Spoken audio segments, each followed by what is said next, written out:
Hi everyone, this is Mrs. Jane. I'm doing a read aloud of The River Between Us by Richard Peck, and we're on chapter 5, page 51.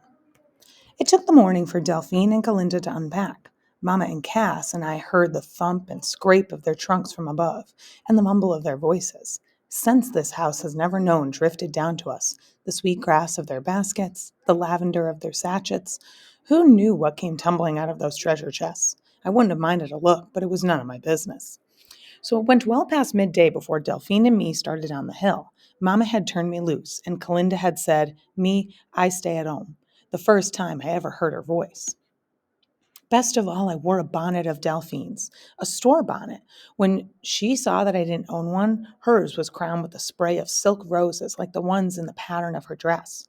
My bonnet was deep, so I saw the world at the end of a tunnel. I hoped to be noticed in it.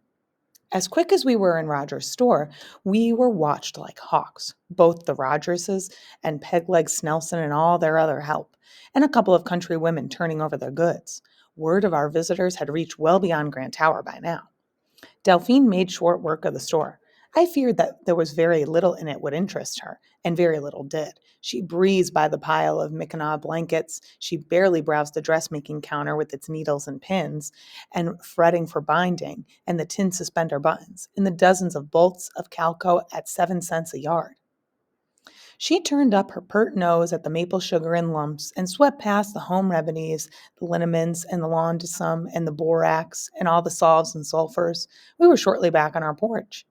As Delphine could see, we'd pretty well done the town. Across the road was the only brick building, the office, to Lord Dr. Hutchings came to come and doctor us.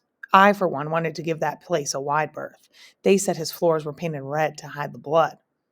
Delphine nodded past this landmark to the freight landing. T.W. Jenkins ran a hardware and a ship repair establishment beside it, along it with a lumber yard and a smithy.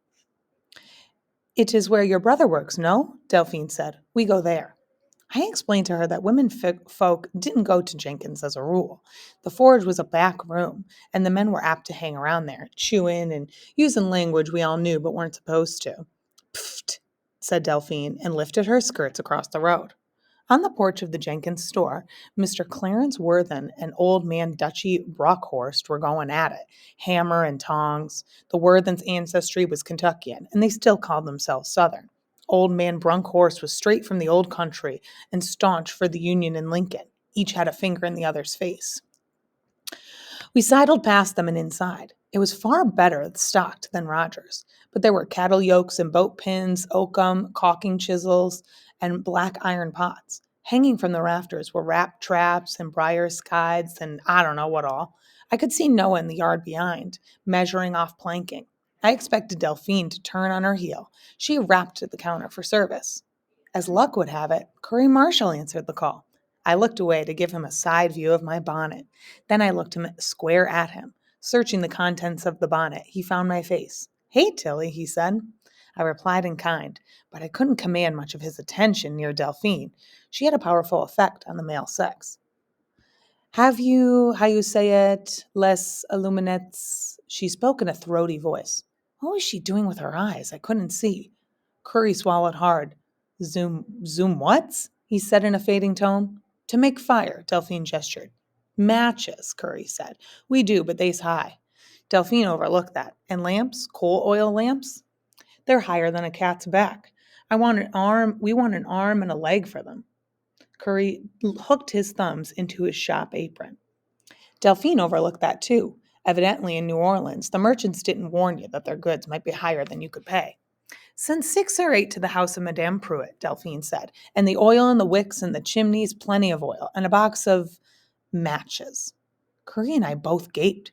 I was all bonnet and jaw. Nobody but the doctor burned oil. Curry recovered. "I'll box it up and bring it to the house after work." "Do not let darkness fall," Delphine warned Delphine. There was some afternoon left. "Now we climb your hill," Delphine said, "to regard the view." I told her it was liable to be muddy underfoot and spoil her petticoats, but that naturally didn't matter to her. We climbed the backbone, past our house. Delphine showed a good deal of ankle, hitching her skirts over root and rock. "How steep your country is!" She began to puff. All her shawls were askew. When we came at last to the Devil's Footstool, I saw Cass wasn't there. As a rule, she'd escaped the house by this time of day. Delphine settled beside me on the footstool, and her skirts fell easy about her. How I admired her grace and wondered how to have it. The river flowed empty below, high with the spring floods of the snow melt above us. Delphine nodded north. Between the Devil's Backbone and Oven Rock was a straggling graveyard. Your papa, she said? He is there? Oh no, Pa's not dead, not that we know of.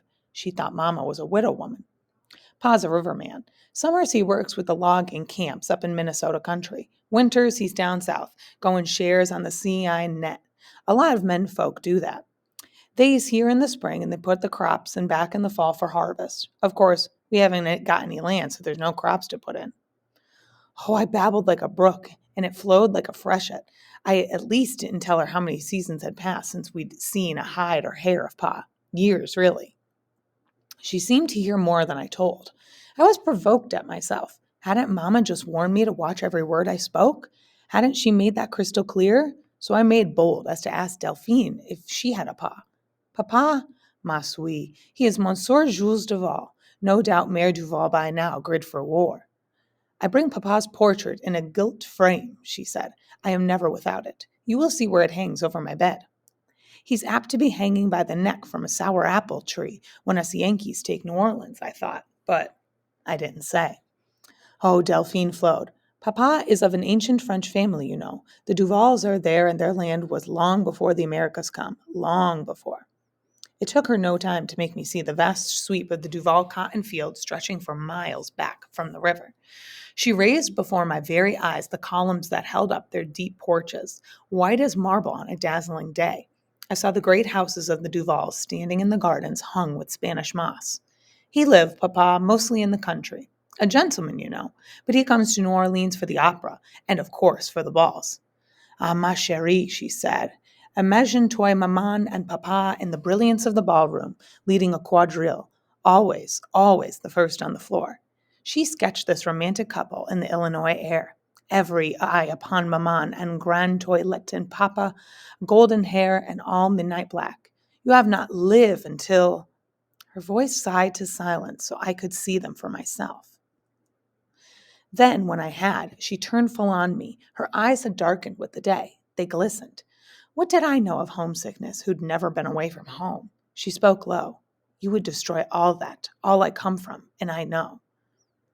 I didn't want to fight the war with her. For one thing, I thought I might lose. I pulled away from her eyes and looked around for something else to say.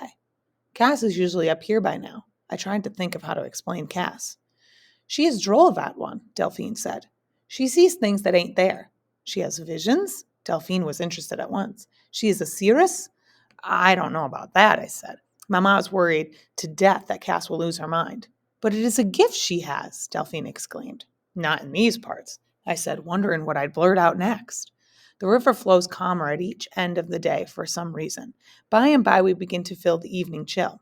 Delphine and I climbed down the backbone to the house. On the porch stood the crate with the lamps and the oil. Hey, the lamp boy make his escape? Delphine rolled her eyes. He skedaddled before you find him? I was flushed in cheek and neck and silent for once. You are sweet on the lamp boy, isn't it so? Delphine peered into my bonnet for the truth. So it looked like she knew everything anyway, without you had to tell her.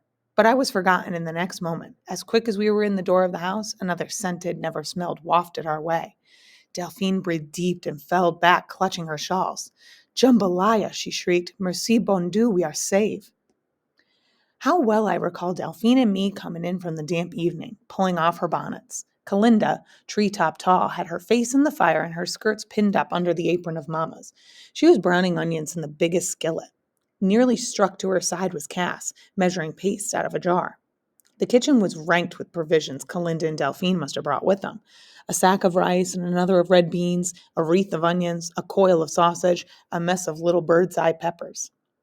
It was Kalinda's fireside now, and I was astonished to see Mama setting the kitchen table. She wasn't idle. She didn't know how to be idle, but daylight never caught her setting down.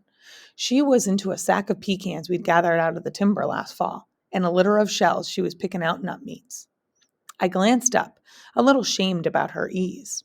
I seemed to see for the first time how twisted and knobby her hands were. Winter got to her joints, and she had pain she never spoke of. Looked to me like she surrendered her kitchen without a skirmish.